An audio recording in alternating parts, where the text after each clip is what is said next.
suldaanka guud ee beelaha warsangeli suldaan Siciid suldaan Cabdisalaan ayaa maanta waxa uu ku dhawaaqay waqtiga la qabanayo shirweynaha beelaha warsangeli waxa uuna sheegay in uu qabsoomi doono maalinimada berri ah oo taariikhdu ay ku beegan tahay 28 bisha 8 2014 waa kan suldaanka oo arintaasi ka warbixinaya marba xaalad uu marayay maanta waxay noqotay xaaladii ugu dambeysay oo shirku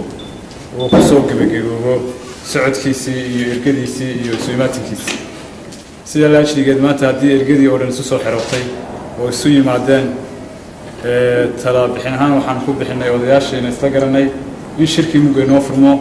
iyadoo waqti badan hadda la fadhiyay oo dadku culays badan iyo hawl badan ay saarnaayeen ergooyinkuna ay soo kala horeeyeen oo qaybahooda ay tirsanayaan 20 casho qaarna ay hadda inoo yimaadeen marka kolba culayska iyo dulfadhiga badan baa jiray maadaama hadda aan jirin cid aynu meel fog ka suginaa wixii aynu inoo iman karo inagu soo biiri karaan waa inagu soo biiri karaan inagoo hawsha iyo shirka wadana marka inaan iska soo gabagabeyno fadhigii la fadhiyay oo hawsha shirka la guda galo lana bilaabo maanta wixii ka dambeeya maanta oo Arbaca ay tahay lana furo Khamiista iyadoo shirweyne ballaaran oo dadka oo dhan u furan halka laga furi doono meeshii madasha hayna kolba gudida qabanqaabada iyo ragga deegaanka baa inoo calaamadin doona waxaan jecelahay insha Allah shirkii inuu inoo furmo Khamiista wixii ergooyin oo yimi iyo cuqaasha iyo waxgaradka deegaanka jooga inay ka soo qayb galaan loona diyaar garoobo berito waqti badan aanu inaga lumin oo maadaama waqti badan oo hore inaga lumay wadana la fadhiyay aanay noqon madashii uu shirka ka ilaamiyay suldaan Siciid suldaan Cabdisalaan ayaa waxa ku sugnaa cuqaal waxgarad ismo iyo nabadoono waxayna halkaasi ka soo jeediyeen hadallo wax ku ool ah oo ay kaga hadlayaan shirka guuleed labo go'aamada wixii dan ku jirto wixii aan dan inoogu jirin dib loo dhigto wax meel dhala oo dadka kula xisaabtanno oo ku meel maro oo madax intaan dambe iyo mustaqbalkeena inuu soo baxo mar labaad waxaan leeyahay shirkaasi ha noqdo kii Ilaahay inuu guuleeyo marfii aan ka soo baxaan wassalaamu calaykum waraxmatullaahi wa calaykum waa intaas aad uga sii ninkii la yiri geela saacadii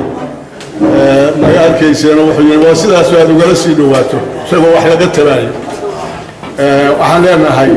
haddii cid meelaha inaga dhigaysanaysa ama meelaha joogto wali leeyahay shirku waa la raadiyay oo lama iman karo waa la daarinaya dadka la daarinaya la waranaya waxaan ku baaqi lahaa baaqayda ku darsan lahaa war ninkii maleynaya inuu dib u dhacayo shirkii wuxuu furmi doonaa 20 halka waxa moodaa inuu 19 casho dib u dhacayo marka 19 cashana waa la waday ma maqnay shirku waa la isu cimbinaya dadku meel ma wada joogo dhul badan buu kala jiray saasa waliba lagu soo dadaalay iyadoo aynkaas haddana waxaan leenahay cidda wali maqan oo waxyaatayna hawlo ku maqan yihiin iyo dano ha ka soo qayb galeen sidii odayaashii hore u sheegeen berri oo bishu tahay 28 maalintuna ay tahay Khamiis waa shirku furmaya dadka ka hadda dibadda kaga maqan waxaan Khamiista way tahay 2014 bishii 8 سجاد يو لواتك